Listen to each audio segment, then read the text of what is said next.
74번에 보시면은 계속해서 이 화폐 시간 가치까지 한 거죠, 그러면. 네. 투자 분석이 계속해서 이어지는 건데, 이 74번 타이틀 보시면 현금 수지라는 말은요, 거기다 써놓으시면 됩니다, 옆에. 이 수입. 현금 수입을 산정하는 방법이라는 뜻입니다, 얘가.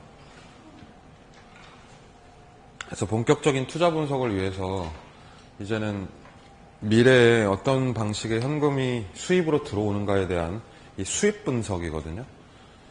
실제 계산을 수입액을 해야 투자를 할까 말까 결정하는데요. 이 수입이라고 하는 거를 우리가 앞에서 배웠어요. 26페이지 잠깐 보십니다. 26페이지. 거기 당시에 제가 설명을 할 때 그렇게 말씀을 드렸죠. 부동산을 통한 수입이 몇 가지 있죠? 두 가지. 기억나셔야 됩니다. 딱 보면. 26페이지의 첫 번째 그림이죠, 그게.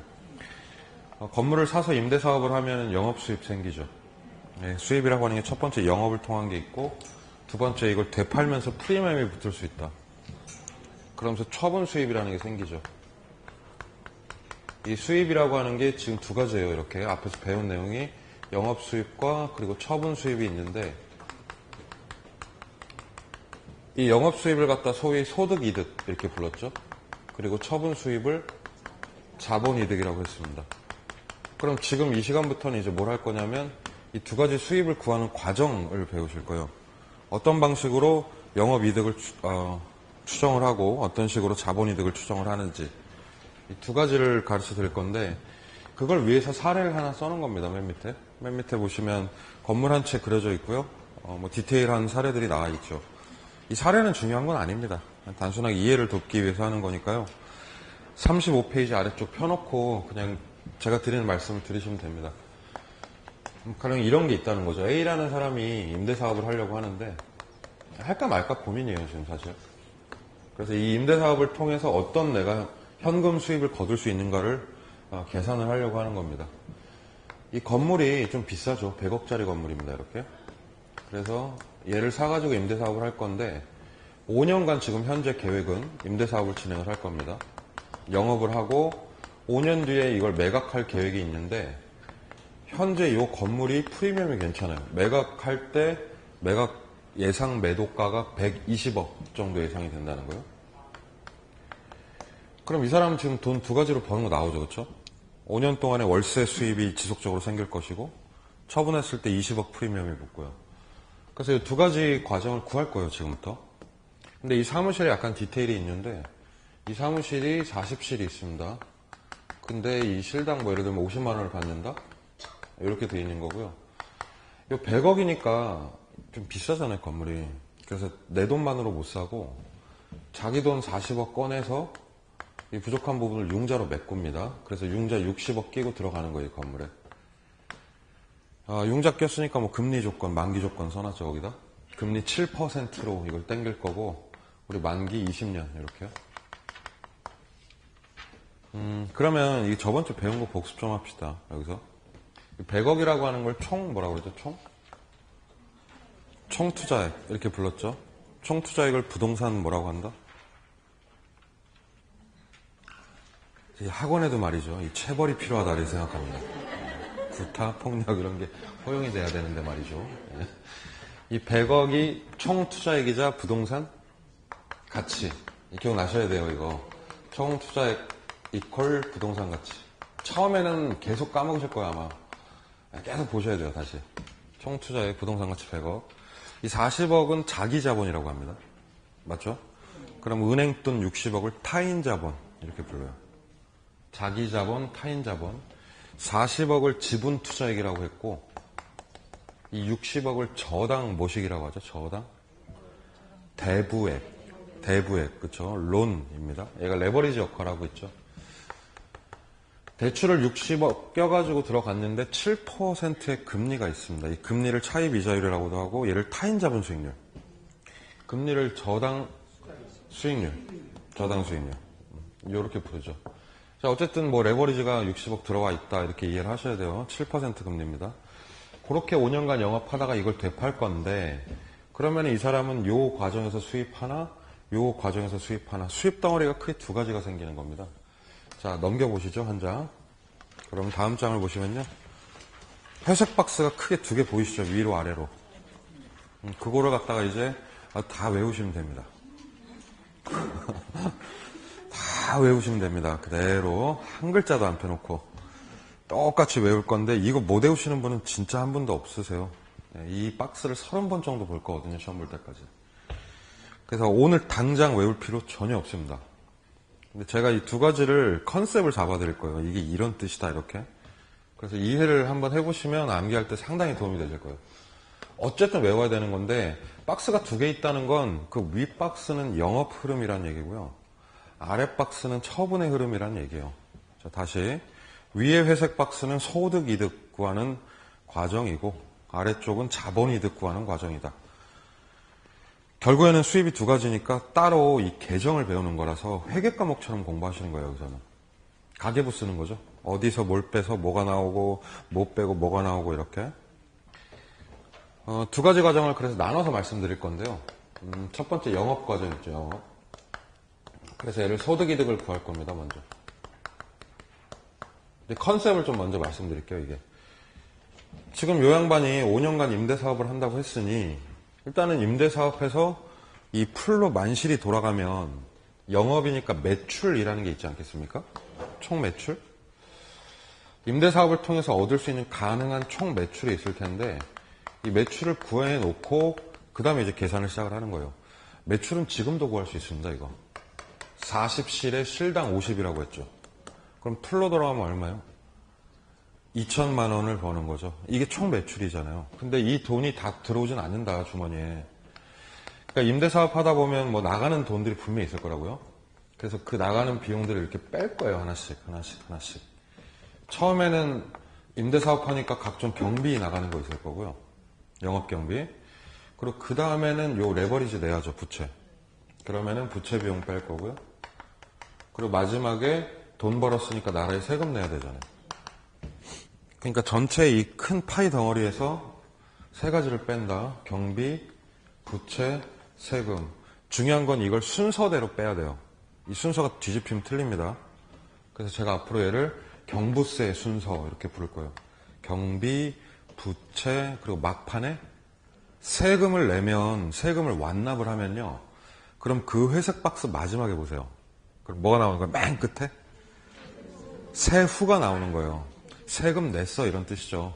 세금 낸 후에 최종 현금 수지가 나오는 겁니다.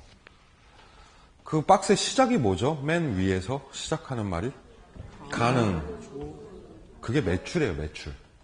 한마디로 말하면 매출이고 그 매출에서 빼고 했더니 마지막에 내 손 위에 딱 세후 현금 수지가 남는 겁니다. 어떤 컨셉인지 아시겠죠? 그래서 얘를 갖다 좀 써볼게요. 제가 이제. 그러니까 영업을 통한 현금 흐름의 시작은 처음에 이렇게 표현합니다. 가능 조소득이다. 자, 조자 한 글자만 동그라미 딱 쳐보십시오. 이 조. 조소득이란 말을 잘 안 쓰는데 현실에서는 굉장히 많이 만나실 거예요, 이제. 이 조는 총이란 뜻이에요, 총. 토탈 개념입니다. 보통 영어로 이제 그로스라는 단어로 표현하는데 이게 전체적인 이런 뜻이에요, 그냥. 그래서 이 말을 그대로 해석하면 임대사업을 통해서 내가 올릴 수 있는 가능한 총소득 예측되는 그럼 이건 매출이에요. 매출인데 그래서 얘를 옆에서 동의어로 잠재 총소득이라고 표현하기도 합니다. 오른쪽에 보시면 나와 있어요. 잠재 총소득. 미래에 잠재적으로 올릴 수 있는 총 매출 이런 뜻이겠죠. 게다가 뭐 얘는 식도 간단해요. 그냥 1,000원짜리 5개 팔면 우리 매출 5,000원이잖아요. 가격 곱하기 수량만 해주면 되는 거거든요. 그러니까 이 공식은 임대료 프라이스에 임대 단위 사무실 개수인 퀀티티 수량을 곱하면 돼요. 이렇게. 임대료 곱하기 임대 단위 수를 하면 된다. 이게 식입니다. 그러면 매출 나왔으니까 이제 현금 흐름 쭉 들어가야 되죠. 첫 번째 나오는 현금 흐름은 여기서 잡스러운 것들을 정리를 좀 하는 거예요. 여기에 빼기 잡손실을 하고 여기에 더하기 잡수입이 들어가거든요. 이렇게. 근데 계정에는 잡손실, 잡수입 쓸 수는 없으니까 얘를 이제 이름을 붙이는 거예요. 이 잡손실로 뭘 잡아주냐면 만실 안 될 수도 있죠. 미래 예측이니까. 그럼 일정량의 공실 부분을 좀 잡아서 빼줘야 돼요. 이렇게. 공실로 한 5% 잡습니다, 보통. 그리고 그 옆에 보시면 불량부채라는 게 있을 텐데, 이 불량부채는 임차인들이 제때 임대료 안 낼 수도 있죠. 보증금에서 깔 수도 있고, 그러니까 그런 부분들을 좀 잡손실로 잡아서 빼줘야 된다는 거예요. 5%요. 그리고 여기에다가 기타 수입이라는 게 더해지는데, 요거 뭐, 자판기, 또 뭐 주차장 이런 거 운영하면서 좀 짜잘한 수입들 생길 수 있으니, 그런 거 이제 더해주면은 여기 조정이 되는 거죠. 그래서 빼고 더하고 하면은 조정된 유효한 총 매출이 나옵니다. 걔를 이제 말 그대로 유효 조소득이라고 부릅니다. 조정을 한 거죠, 매출을 약간. 그런 다음에 여기서부터 이제 본격적으로 세 가지. 경부세. 그러니까 뭐 먼저 빼는 거예요, 이제? 영업경비 치고, 여기서 유효조소득에서 영업경비라는 거 딱 빼내고요. 경비 뺐으니까 이제 뭐가 나온다? 그럼 순수한 영업소득이 나옵니다. 얘를 순영업소득이라고 부릅니다. 영업을 통한 일단 수입은 계산이 끝난 거예요, 이제. 그럼 영업과 관련한 거 다 뺐으니까 그 다음으로는 이제 레버리지 처리해줘야죠. 그 다음에 이제 부채 들어갑니다. 근데 부채가 아니라 뭐라고 돼 있죠, 여기? 부채 서비스라고 돼 있네요. 부채 서비스액은 어떤 금액이다?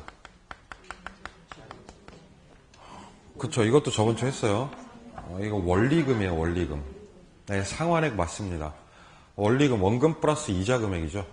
그래서 부채 서비스액을 은행에 원금 이자 갚아줘야 됩니다. 얘를 다른 말로 저당 지불액이라고 합니다. 지불액 하나 써놓으시죠. 저당 지불액을 뺀다고 해도 되겠죠. 뭐 그런 식으로 원리금이 나가는 거고요. 원리금이 나가고 나면 그 다음에는 이름이 쉽죠? 세금 내기 전이 나옵니다. 세금 내기 전에 현금 수지가 나오고, 세금 내기 전이니까 세금 빼면 되지 않나요, 이제? 그래서 여기서 영업소득세라는 걸 빼는 거죠. 그래서 영업소득에 대한 세금까지 완납하면 마지막에 나오는 건 뭡니까, 이름이? 세금 낸 후에 최종 현금 수지가 나온다. 세후 현금 수지가 1억이다 하는 얘기는 이것저것 다 빼고 나니까 1억 원의 순수익이 예상이 된다, 이런 뜻이 됩니다. 이게 이제 진실된 소득이득이 나오죠, 마지막에. 그래서 이 과정을 전체적으로 그냥 계정별로 익히시는 거예요. 실제 이 그림이요, 이렇게 나온 적도 있어요, 시험에. 최근 시험에. 그리고 이 기역, 니은, 디귿에 들어갈 말로 옳은 것은 뭐 이런 거. 사진 찍듯이 이렇게 계정을 쫙쫙쫙쫙쫙 보셔야 됩니다. 한번 읽어볼게요, 처음부터. 자, 처음에 이제 시작이 가능조소득입니다. 여기서 뭘 뺀다, 처음에? 공실 및 불량부채를 빼고 기타 수입을 더하면 유효조소득이 된다. 거꾸로 유효조소득은 어디에서 뭘 빼고 뭘 더합니까? 어디에서? 가능조소득에서 공실 및 불량부채를 빼고 기타 수입을 더하면 유효조소득이 된다. 그게 한 줄로 쭉 나와요, 시험 문장에. 보기 1번으로 나와요, 그게. 그래서 그대로 가시면 되고, 유효조소득에서 뭘 빼죠, 이제? 영업경비라는 걸 빼면 순영업소득이 나오고, 여기서 부채에 대한 서비스 대가액, 부채 서비스액을 빼면 세전 현금 수지가 나오고, 세전 현금 수지에서 영업소득세라는 걸 공제하면 세후 현금 수지가 나온다. 그거 이제 계속 외우셔야 되는데, 공부하실 때 이거를 적지 말고 좀 읽으셨으면 좋겠습니다. 적는 것보다는 읽는 게 훨씬 나아요. 지금은 이 단어가 입에 안 붙어서 읽기가 벅차요, 보고도. 이거 읽으면 세전, 이런 현금, 이렇게. 내가 아는 것처럼, 세전 현금 수지, 이렇게. 순영업소득, 유효조소득, 가능조소득. 이게 입에 착착 달라붙어야 됩니다. 뒷장 붙듯이. 그래서 많이 읽어보시면 됩니다.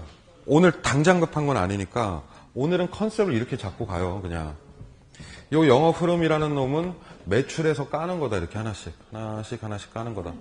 그리고 까고 나면은 마지막에 세금까지 낸 세후가 나온다. 요거죠, 그렇죠? 자, 영업 수입이 이렇게 가니까요, 처분하는 것도 있을 겁니다. 아래쪽 회색 박스. 이게 이제 두 번째의 매각의 현금 흐름이라고 보통 표현하죠. 이 처분하는 수입은 소위 자본이득이라고 부르죠. 그럼 이 흐름을 볼 건데, 여기 제가 아까 예를 든 게 뭐였냐면, 이 건물이 얼마의 매각이 예상이 된다? 그럼 팔면요, 이 120억이라는 캐시가 통장으로 들어올 거 아니에요, 이렇게. 그러면 매각 흐름은 여기서부터 시작이 되는 거예요, 정확히. 이 120억을 내가 혼자 먹는 건 아니겠죠, 당연히. 근데 어쨌든 시작은 저게요. 그래서 여기 보시면 시작점이 바로 무슨 가격이다? 매도 가격 나온 거예요. 이게 120억이라는 얘기죠, 지금.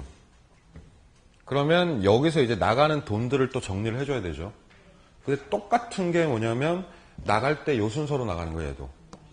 경비 먼저, 그 다음에 부채, 그 다음이 세금, 이렇게 경부세 순서로.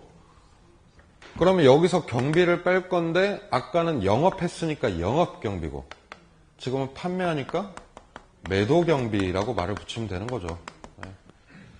매각할 때 경비 들어갈 게 뭐가 있을까요? 매도경비? 네. 그러니까 복비죠. 네, 복비. 근데 우리는 좀 배운 사람들이니까 중개보수라고 부릅니다. 중개수수료라는 말도 공식명칭 아닙니다. 중개보수가 공식명칭. 아니, 복비라고 할래, 그냥. 복비.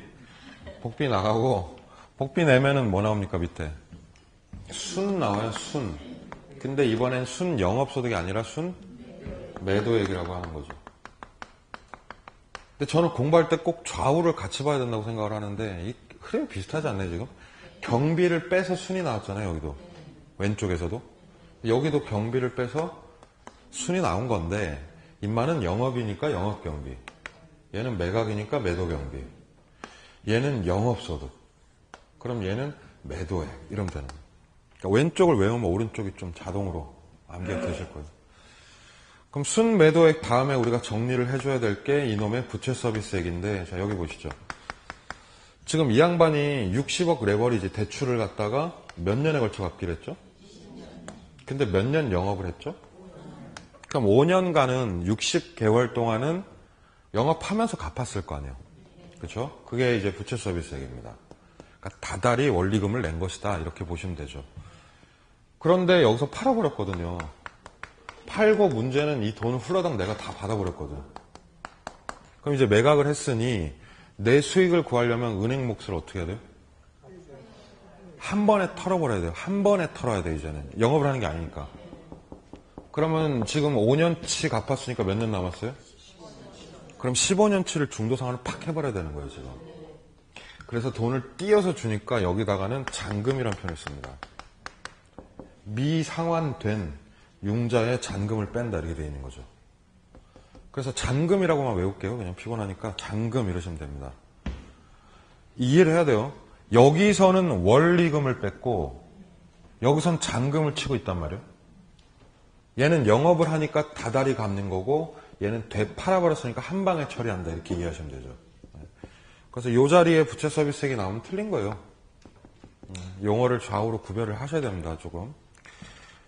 그러면 세금 내기 이제 전이 나오겠죠? 자, 그때 이름을 눈여겨보셔야 돼요. 세전, 얘를 뭐라고 한다? 요거 좀 색칠해 놓을까요, 이렇게? 지분 복귀액. 이것도 입에 안 붙어. 이것도 절대 안 붙어, 입에. 입에 안 붙으면 어떻게 하면 되냐면 자르면 돼요, 단어를. 세전 자르고 지분 자르고 복귀액 따로 보시면 되죠. 그럼 세금 내기 전에 지분 누구 돈? 내 돈. 내 돈이 나한테 뭐 하는 거예요? 돌아오는 거예요. 왜 내 돈이 돌아와요? 팔았으니까 이해를 하셔야 돼요, 단어를. 여기서 매각을 했으니까 내 투자액이 나한테 어떻게 하는 거죠? 그냥 돌아오는 거예요. 그러니까 이 복귀라는 말에 매각이 들어가 있는 거죠, 사실은. 그럼 세금 내기 전에 이제 5년이 내 돈이 돌아왔으니까 여기서 세금만 납부하면 된다. 매각 세금이니까 양도세 내면 되는 거 아닙니까? 예, 그 양도세를 우리 개론에서는 바로 이 세금이라고 부릅니다. 이름 쉬워요.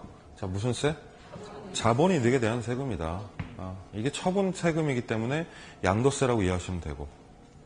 근데 이런 특이한 말을 쓴다는 거죠. 자본이득세. 이게 이제 이론적인 용어입니다. 그걸 빼고 나면 이제 세금 완납이 끝났으니까 세금 낸 후에 내 돈이 나한테 완연하게 컴백하는 거죠. 복귀. 이렇게. 자, 그럼 여기 이제 매각 흐름의 끝입니다. 자, 매도 가격에서 뭘 뺀다? 매도 경비. 매도 경비 빼면 순매도액에서 두 글자로 뭘 빼요? 잔금. 그러면 세금 내기 전에 세전 지분이 복귀한다. 지분 복귀액. 그쵸? 거기에 자본이득세를 빼면 마지막으로 그러면 매각 흐름이 끝입니다. 이 시험 문제 거의 대부분이 이 과정을 거의 그대로 물어보는 거라 제가 아까 말씀드렸다시피 회색 박스 두 개는 그냥 농담으로 드린 말씀이 아니라 그대로 외우실 거예요. 앞으로. 오늘 뭐 요 정도 이해하면서 정리하시면 되는데 얘기 처음으로 돌리면 여기로 갑니다. 지금 우리가 요거 구한 거예요. 요거 수입은 두 가지로 나눠질 수 있다. 영업이득과 처분이득. 영업의 소득이득이죠.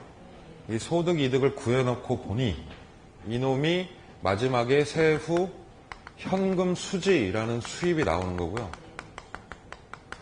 그리고 처분 흐름을 예상하면 그걸 자본이득이라고 하는데 이 녀석을 계산해보니 세후 지분 복귀액이 나오더라. 자, 그러면 우리가 먹을 수 있는 수입이 두 개가 되는 거죠, 이렇게. 그래서 이놈 두 놈을 합쳐서 세후소득이라고 표현합니다. 세후소득. 세후소득 그러면 이 두 개를 합산이 된 거죠. 이렇게. 그래서 오늘 첫 시간에 지금까지는 이 수입의 현금 흐름, 캐시플로우를 분석을 한 거예요, 우리가. 사실 얘기를 조금 더 앞으로 돌려보면 저번 주부터 이어졌던 얘기가 바로 이 투자 분석이거든요. 이게 지금 투자 분석 파트예요, 우리가. 투자 분석이라는 건 현재 시점의 투자액과, 기억나시죠? 현재 시점의 투자액과 미래 시점의 뭐요? 수입 금액을 양자 비교해서 수입액이 클 때 투자하는 거잖아요, 이렇게. 근데 현재와 미래의 시차가 다르니까 이 미래 수익을 예측하기도 하고 미래 수입을 가져오기도 하고 할증 할인한 거죠, 저번 주에. 그리고 오늘은 이제 이어서 그 수입 금액을 예측을 해본 겁니다. 두 가지로. 그러면 이 금액을 구해받고 뭐 투자액이야 정해져 있으니 이제 본격적으로 비교가 들어가면 되는 거죠. 그때 이 두 가지를 본격적으로 비교하는 것을 아래쪽으로 내려오시면 걔를 투자 분석 기법이라고 부릅니다. 이 기법이란 말 동그라미 치시죠. 여태까지는 사실 배경을 깔아놓은 거고요. 이 분석 기법이야말로 이게 리얼 분석이죠, 이제. 기술적 방법들을 배우시는 거거든요. 그래서 요 이제 분석 기법을 몇 가지로 나눠서 설명을 드릴 겁니다. 시험에 100% 나와요, 이 기법은.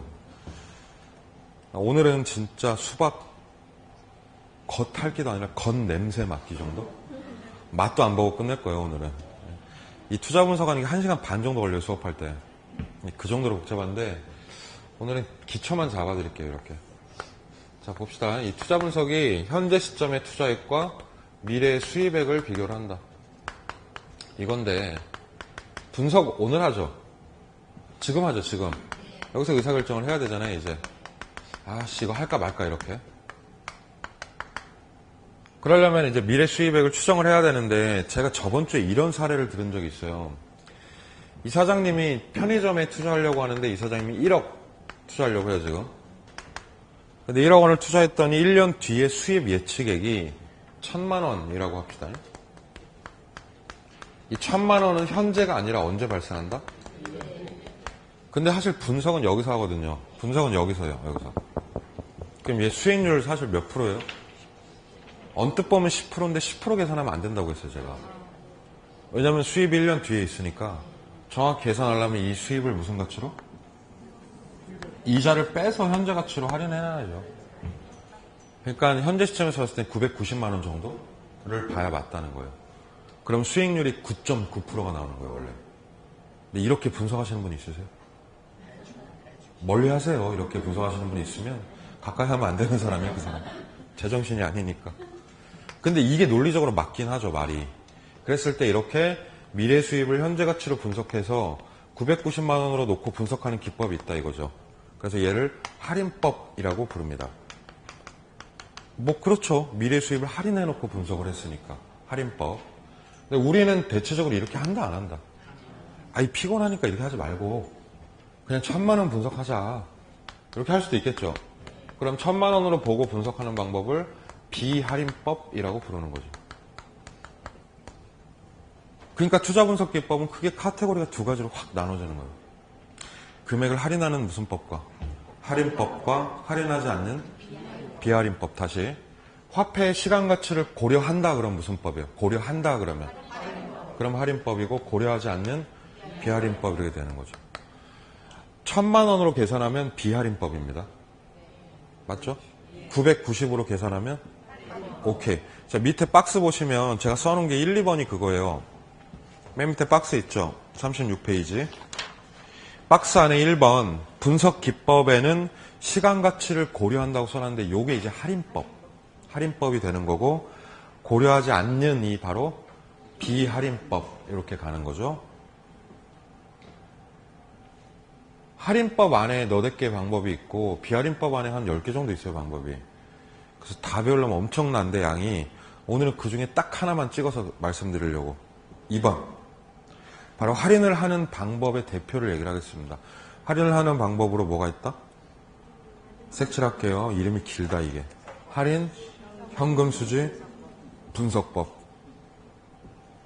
제가 지금 끊어서 읽는 거 들으셨는지 모르겠네요. 할인, 현금 수지, 분석법입니다. 그럼 그대로 해석하면 되죠 뭐. 할인은 하죠? 이름에 할인이 있으니까. 그래서 미래의 현금 수지를 현재 가치로 할인해서 분석하는 기법? 뭐 그런 뜻이겠죠. 그 할인연금 수지 분석법이 이제 메인이 되는데 시험에서 오른쪽 위로 올라와 보시면 그 컨셉을 적어놓은 겁니다. 왼쪽에 현재 있고 오른쪽에 미래 있죠. 그쵸? 현재 미래. 그러면 우리가 할인을 하려면 현재 투자액을 할인하는 거예요? 아니면 미래 수입액을 할인하는 거예요? 아니 현재 투자액은 현재 값이잖아요. 그럼 뭘 이걸 할인을 해? 이건 할인 안 해요. 그러니까 미래에 있는 수입액을 할인해오는 거예요 이제. 네, 그렇게 부르는데 자 쓰세요 거기다. 이 현재의 투자액을 갖다가 유출액이라고 부르기도 합니다. 그림 밑에다 쓰시죠. 아니 체크하시죠. 체크. 써놨죠 제가. 유출액. 그리고 오른쪽에 수입액을 뭐라고 불러요? 유입액이라고 불러요. 이해되시죠? 나가는 돈, 들어오는 돈이니까. 출액, 입액 이렇게 됩니다. 그럼 유출액이 1억이란 말이 무슨 뜻이에요? 1억 투자 이런 얘기고 유입액이 1000이다 그러면 1000만 원 수입이란 얘기고요. 그때 이 할인연금 수지 분석법은 뭐냐면 이 유입액을 현재 가치로 바꾸는 거예요. 그래서 현재 시점의 유출액과 비교하는 방법을 할인연금 수지 분석법이라고 합니다. 맨 위에 문장 보시면 그런 말이 묘사되어 있죠. 맨 위에 할인연금 수지 분석법이란 예상되는 자 색칠 유입액을 무슨 가치로? 현재 가치로 바꿔서 이것을 투자액인 유출액과 비교하는 방법이라고 묘사를 하는 거죠. 할인연금 수지 분석법.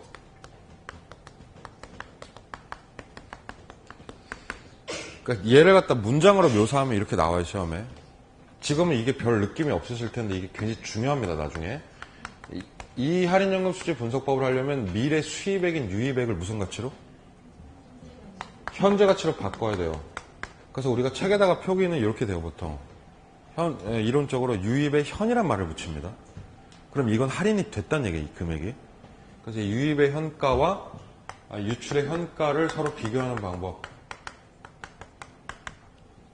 그럼 쉽게 말하면 수입액과 투자액을 비교하겠다는 거 아니에요 금액을. 네. 이렇게 되는 건데 이 유출액 뒤에는 현가라는 여기 보세요. 유출액 뒤에는 현가라는 말이 없어도 됩니다. 왜냐하면 유출액은 원래 현가거든요. 근데 문제는 이거예요. 이게 시험에 계속 나오는 건데 이 수입 뒤에 현재 가치란 말이 없으면 이건 큰일 나요. 좀 와닿게 말씀드리면 만약에 이렇게 써져 있잖아요 문제. 그럼 이건 1000만 원이란 뜻이에요. 유입액이니까. 그런데 여기에 현재 가치라는 말을 딱 붙이잖아요 이렇게. 그럼 얘는 이제 990만 원 된 거예요. 그러니까 유입 뒤에 현재 가치라는 말이 없으면 이건 틀린 문장입니다. 이게 굉장히 많이 나오는 거예요 시험에. 그걸 체크해 놓으셔야지 거기에. 여기 타겟을 딱 잡아놔요 여기에. 유입 뒤에 반드시 현재 가치를 붙여줘야 된다는 거예요. 그럼 양자 금액을 비교할 건데 어떻게 비교할 것이냐. 비교 방법이 여러 가지가 있어요. 결론적으로 말씀드리면 이 두 가지 금액을 비교할 때 첫 번째 양자의 금액을 뺄셈을 하는 방법이 하나 있고 양자의 금액을 나눗셈을 하는 방법이 하나 있고, 이 두 개의 금액으로 수익률 %를 구하는 방법이 있습니다. 그래서 이 세 가지 방법이 할인연금 수지 분석법을 구성을 하고 있어요. 책에 놓고 칩만 보시죠. 제가 사례를 들어드릴게요. 실제로 이런 거예요. 미래 유입액을 갖다가 현재 가치로 바꿨습니다. 그래서 이제 유출의 현가랑 비교하는 건데, 미래 유입액의 현가가 지금 현재 70원이라고 예상이 됩니다. 그리고 유출액은 50원이라고 예상이 돼요. 자, 이거 해석돼야 돼요. 그러면 얼마 투자해서 50원 투자해서 얼마의 수입? 정확히 말하면 그 수입을 현재 가치로 바꿨더니 그게 70원이더라. 아니야, 뭐 쉽게 얘기하면 50 투자해서 70 벌었어, 뭐 이런 얘기죠. 그렇죠? 그럼 이 양반은 수입 금액이 어떻게 돼요? 얼마 번 거예요? 20원 맞습니까? 그거 어떻게 구하세요? 이렇게 하면 되죠. 이게 통으로 보면 알죠, 이렇게? 이거 어떻게 구하셔요, 이거? 70원 빼기 50원 하시면 되죠. 그럼 수입액 나오잖아요, 이렇게. 그럼 얘를 갖다가 뭐라고 하냐면 순형가법이라고 합니다. 순형가법은 수입 뭘 구한다? 금액을 구하는 거예요. 컨셉 아주 간단합니다. 들어오는 돈에서 그냥 나가는 돈을 빼면 돼요. 맞죠? 현재 가치로 바꿔서 빼면 돼요. 그래서 이렇게 뺄셈을 하는 방법을 순형가법이라고 합니다. 네, 공식은 유입의 현가 빼기 유출 현가를 하면 됩니다. 이렇게. 자, 그런데 꼭 이렇게만 의사결정을 하는 방법이 아니라 또 다르게 할 수도 있어요. 예를 들면 이 70원의 수입액을 50원으로 뺄 셈이 아니라 나눌 수도 있습니다. 이렇게. 자, 다시요. 그러니까 결국 이 70원을 50원으로 나눈다는 얘기인데요. 그럼 나누면 5분의 7이 되죠. 5분의 7을 계산기로 계산하면 1.4가 나오거든요. 그럼 얘는 뭘 뜻할까요? 1.4. 1.4원을 벌었다는 얘기는 아닐 거 아니에요. 그럼 얘를 어떻게 해석을 해야 되는 거죠? 투자 대비. 내가 몇 배? 그렇죠. 1.4배를 벌었다. 이 배수잖아요. 또는 비율인데 이 상대적 비율이죠. 그랬을 때 이렇게 나눠서 1.4배를 벌었다라고 얘기를 하는 두 번째 방법. 이걸 갖다가 나눗셈을 하는 수익성 지수법이라고 부릅니다. 별거 아니죠. 그렇죠? 나누면 돼요. 그래서 수익성 지수가 1.4 나오면은 1.4배 번다 이렇게 그냥 가면 되는 거고. 그리고 예를 들어서 이 유입액이 70원이고 유출액이 50원이라면 이거 수익률 구할 수 있습니다. 수익률. 이 투자 안에 수익률은 몇 프로일까요? 자, 수익률은 어떻게 구하시냐면 총 투자액분에 그리고 순수익을 하시면 돼요. 투자액분의 순수익. 얼마 투자했어요? 50원 나갔고 순수익 얼마? 20원 들어왔고 그럼 얘가 수익률이에요. 5분의 2. 그럼 얘가 소수점으로 0.4가 나오거든요. 그럼 얘는 40% 수익률이라는 얘기입니다. 투자액분의 요 차익을 하시면 되죠. 50분의 20.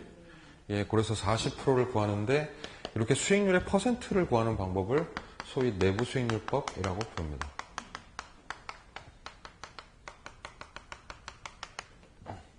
그래서 방법이 투자 분석할 때 크게 몇 개?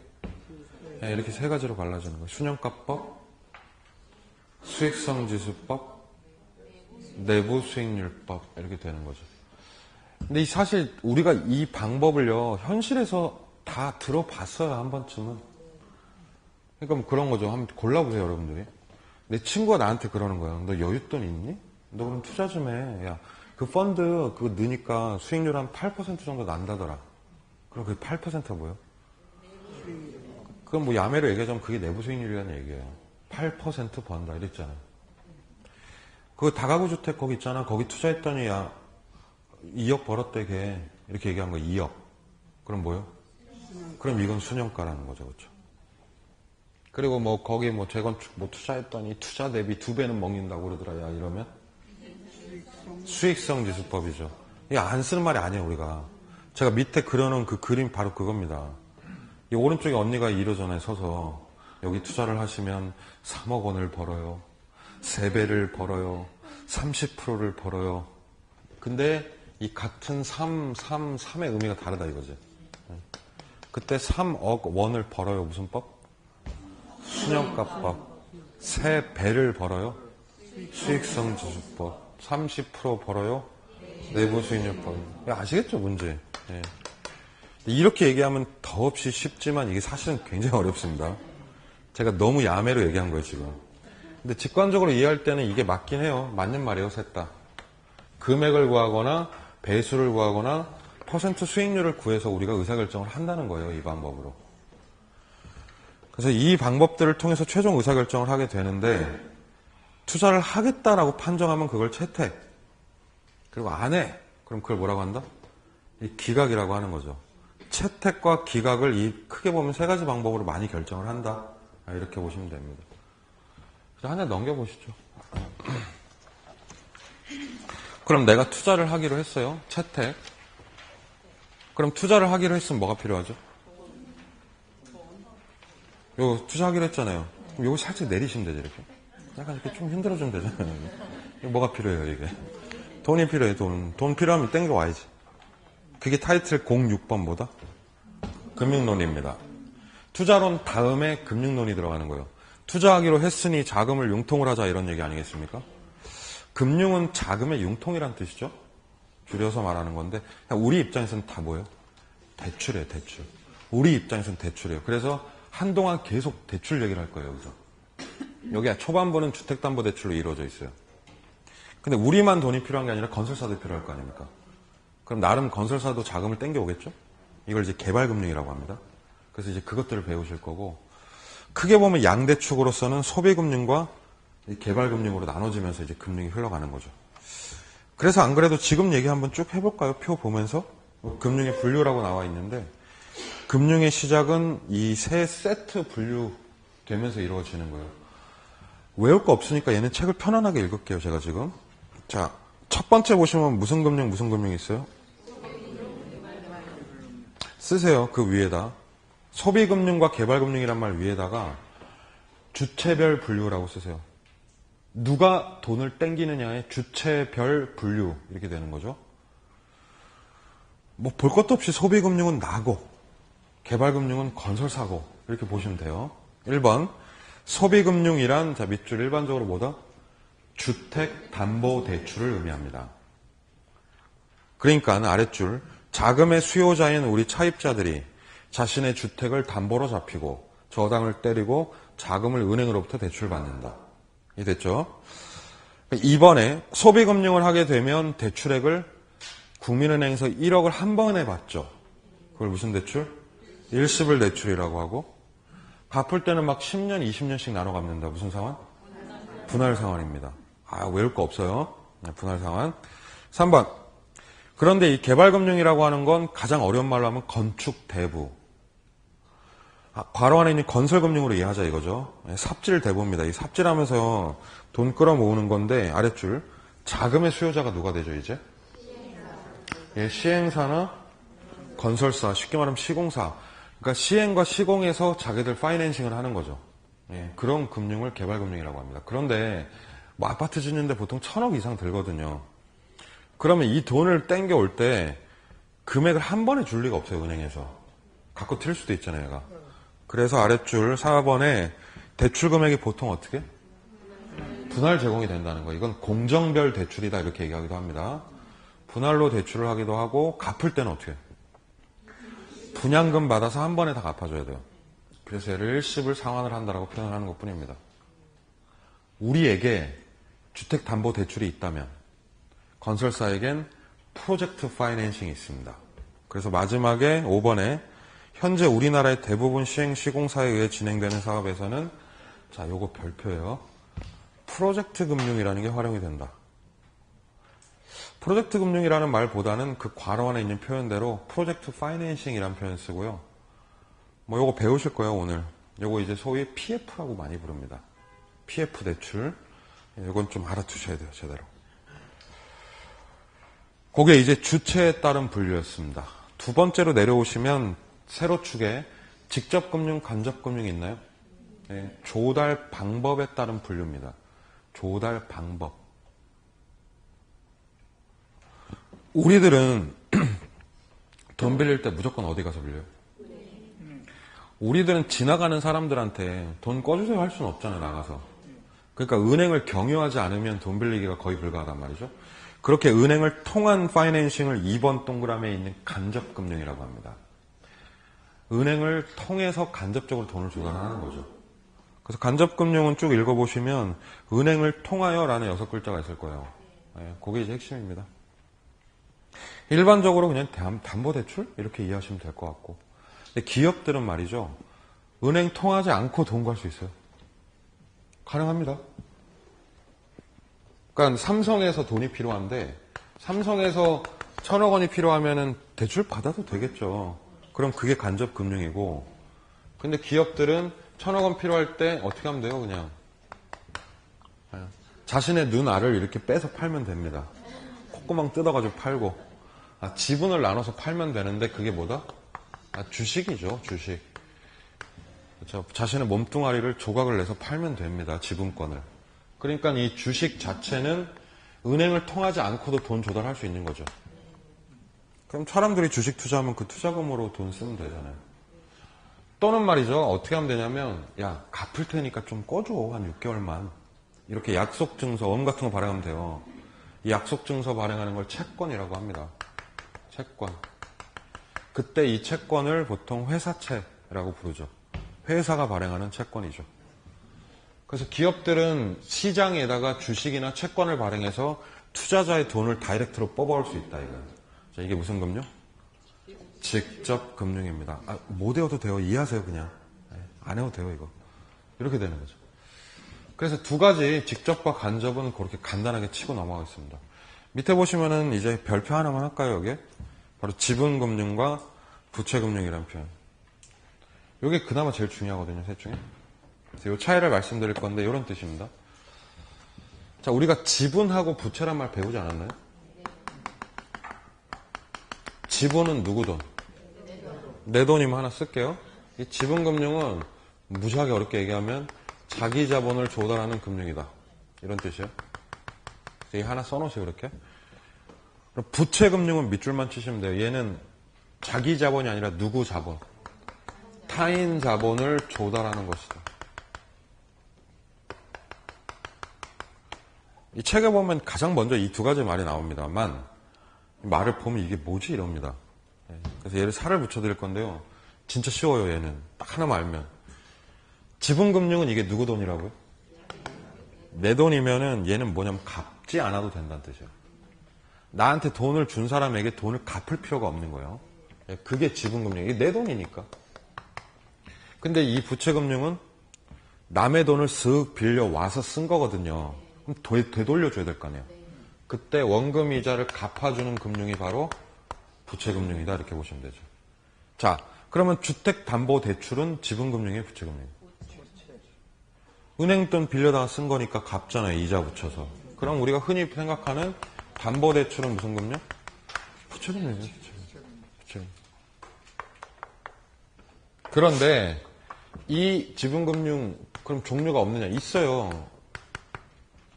좀 야매로 얘기하면 개인 입장에서도 할 수 있어요. 지분금융을. 근데 3천만 원 필요하면 국민은행에서 대출을 받을 수도 있지만 진짜 3천만 원 필요하면 내 차를 팔아도 돼요. 그렇죠? 차를 판매해서 판매 대금을 받잖아요. 그럼 그건 완전 내 돈이야. 그럼 갚지 않잖아요. 그게 지분금융이에요. 개인적 입장에서는. 근데 기업들은 아까도 얘기했지만 이거 발행하면 되거든요. 주식을 발행한다는 건 기업이 지분권을 판매한다는 뜻이에요. 내 몸뚱아리 일부를 너에게 주겠다 이런 얘기예요. 그래서 이 주식이 발행이 되면요. 삼성에서 주식 투자하잖아요, 우리가. 그러면 삼성에서 이 투자금의 원금 플러스 이자를 갚아요? 안 갚아요. 이건 판매 대금을 받고 삼성이 꿀꺽하는 거예요, 그 돈을. 다만 여러분들이 뭘 획득했어요, 지금? 그럼 거기에 따른 배당만 받는 거예요, 내가. 배당을 받고 또는 되팔면서 본인이 매매 차익을 누리는 것 뿐이지 삼성에서 돈을 갚아주지 않는다 이거죠. 그래서 이 주식 투자의 특징이 바로 원금 손실이 나기도 한다. 담보대출 하면은 원금 손실 날 일이 없잖아요. 예, 그 차이예요, 이게. 아시겠죠? 그럼 다시. 기업은 두 가지를 할 수 있다고 그랬는데, 주식 발행할 수도 있고, 예, 회사채, 채권 발행할 수도 있죠. 근데 주식은 지금 명백히 무슨 금융이라고 그랬어요? 자기자본 조달하는, 지분권 판매하는 지분금융이다. 그럼 채권은 뭐냐면은, 돈을 꿔주면은 갚아주겠다는 약속 증서니까. 그럼 이건 갚는다는 얘기죠. 여러분 삼성 채권 투자하시면 원금 이자 다 갚아요, 거기서. 그럼 얘는 무슨 금융? 부채금융이 되는 거죠. 그렇죠? 그래서 이 직접금융의 두 가지 방식이 성격이 이렇게 나눠지는 거예요, 두 개로. 여기 채권이 있으니까 이 채 들어가는 거 다 부채금융이에요, 원래. 이렇게 되는 거죠. 그래서 아래쪽에 1번에 지분금융은 첫 번째 줄 끝부분에 주식이란 말 좀 잘 체크해 놓으시고, 부채금융은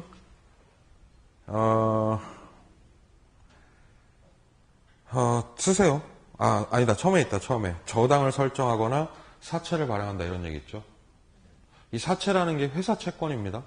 뭐 빚내는 거 아니에요, 개인적으로. 그래서 회사 채권이란 뜻이고 그렇게 되는 거죠.